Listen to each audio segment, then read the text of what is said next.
Guys, I want to show you a very, very, very strong secret. A very strong secret that I've applied in my life and I've been able to get a lot of results. So much results. So you see, God is almighty. God can do every single thing. But there's one thing he cannot do for himself. God can overturn and turn, but God cannot worship himself. He can't. I want to show you the secret of worship. The secret of worship. There's so much in worship that people don't know. When you learn these things, you won't even have to, engage in any battles, and you begin to get victory.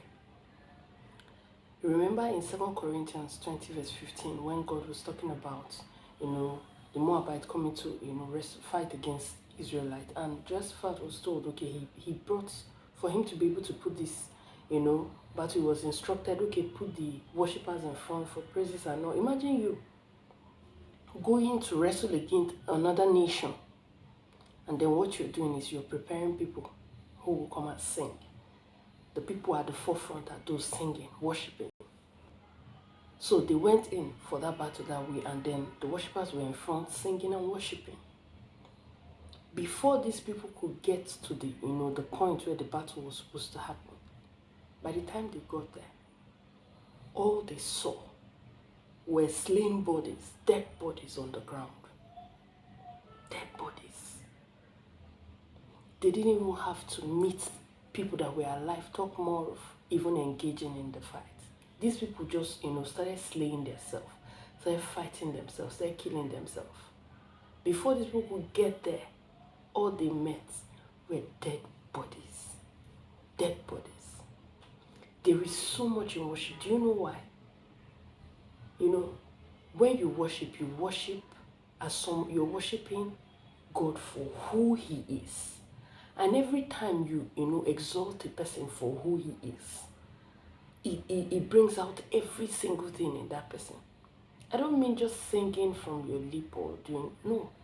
Genuine worship. You will not have to engage in any physical battle, whether spiritual, physical, whatever. You won't have to. I'm telling you. If you've never tried this, when things like this, go and read the book of 2 Corinthians, Chronicles chapter 20 from verse 15. You can read the whole chapter and you understand what I'm talking about. When I was reading this, everything in me was standing. I was like, what? These people were worshiping. Imagine where you have seen situations come before you. Maybe you had hope, you had high hope that this thing is going to happen at this particular time, and it didn't turn out to happen that time. I want to tell you, pull your codes of worship. Pull it out.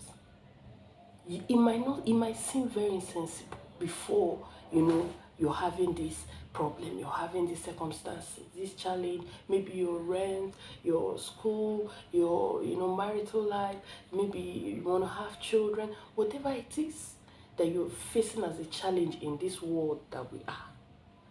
Pull your secret weapon of worship. In the face of that difficulty, worship God. Genuinely.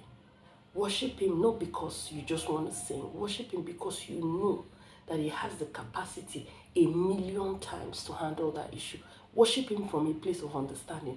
Worship him and, allow the incense of your worship to get to him.